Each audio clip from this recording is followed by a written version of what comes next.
اعوذ باللہ من الشیطان الرجیم، بسم اللہ الرحمن الرحیم۔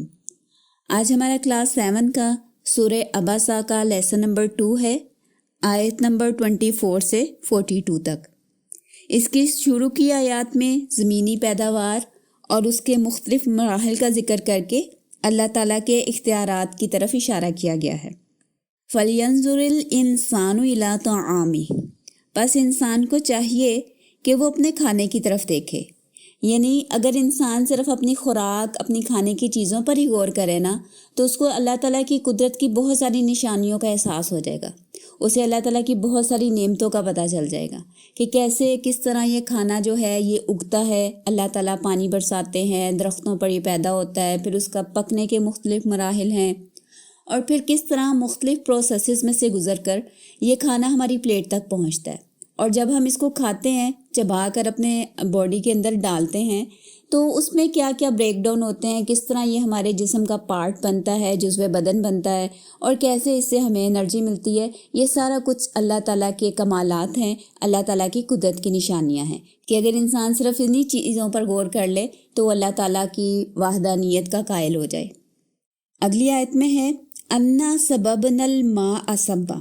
اور ہم نے کس طرح آسمان سے پانی اچھے طریقے سے برسایا، ثُمَّ شَقَقْنَا الْأَرْضَ شَقًّا، اور پھر ہم نے زمین کو پھاڑا، یعنی جب زمین میں سے کوئی پودا، کوئی گھاس، کوئی اناج وغیرہ اگتا ہے تو زمین کو پھاڑ کر وہ باہر آتا ہے پودا۔ جیسے آپ دیکھیں کہ کئی دفعہ یہ جو سیمنٹڈ دیوار ہوتی ہے، اینٹیں، سیمنٹ، اس میں سے پودا اگ رہا ہوتا ہے،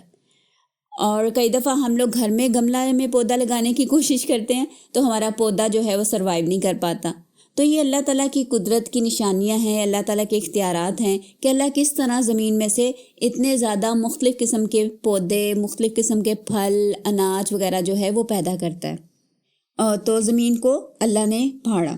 فَأَنبَتْنَا فِيهَا حَبًّا، انبتنا نباتات سے نکلا ہے، یعنی اگانا، کہ اللہ تعالیٰ نے اگائے اس میں سے حبہ، اناج، وَإِنَبًا وَقَضْبًا، انگور اور سبزی ترکاری وغیرہ، وَزَيْتُونًا وَنَخْلًا، زیتون اور کھجوریں، وَحَدَائِقَ غُلْبًا، اور گھنے باغات، وَفَاكِهَةً وَأَبًّا، اور پھل اور چارہ، یعنی سبزہ وغیرہ، جو گرینری، گھاس وغیرہ اللہ تعالیٰ نے جانوروں کے لیے جو چیزیں اگائی ہیں وہ بھی۔ مَتَاعًا لَكُمْ وَلِأَنْعَامِكُمْ، یہ سب کچھ تمہارے اور تمہارے مویشیوں کے فائدے کے لیے ہے۔ اب یہاں سے آگے آیت نمبر 33 سے آیت نمبر 37 تک قیامت کے برپا ہونے پر انسانوں کے حالات اور پریشانی کا ذکر ہے۔ فَإِذَا جَاءَتِ الصَّاخَّةُ،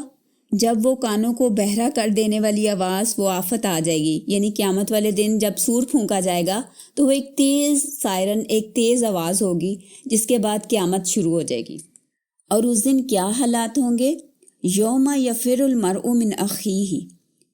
کہ اس دن انسان جو ہے وہ اپنے بھائی سے بھاگے گا، یعنی ایوائڈ کرے گا، وَأُمِّهِ وَأَبِيهِ، اور اپنی ماں سے اور اپنے باپ سے، وَصَاحِبَتِهِ وَبَنِيهِ، اور اپنی بیوی اور اپنے بیٹوں سے۔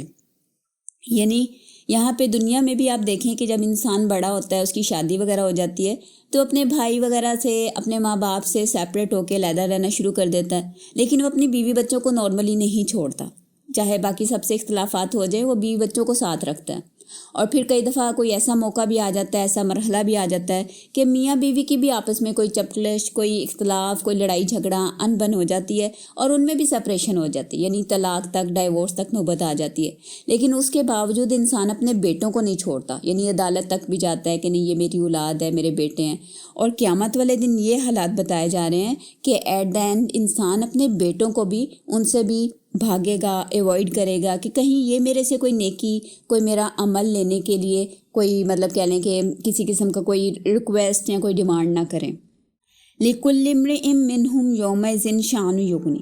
اس دن ہر انسان کو صرف اپنی پڑی ہوگی، اسے کسی کی کوئی فکر نہیں ہوگی۔ مطلب اس دنیا میں تو انسان کو سارا وقت اپنے بچوں کی فکر لگی رہتی ہے نا، کہ ان کی پڑھائی، ان کی اسکولنگ، اور پھر ان کی جاب، ان کی شادی وغیرہ، لیکن وہاں قیامت والے دن اس کی ہولناکی بتائی جا رہی ہے کہ انسان نہ صرف ان سے بھاگے گا، بلکہ اس کو کسی کی کوئی فکر نہیں ہوگی، اسے صرف اپنی پڑی ہوگی۔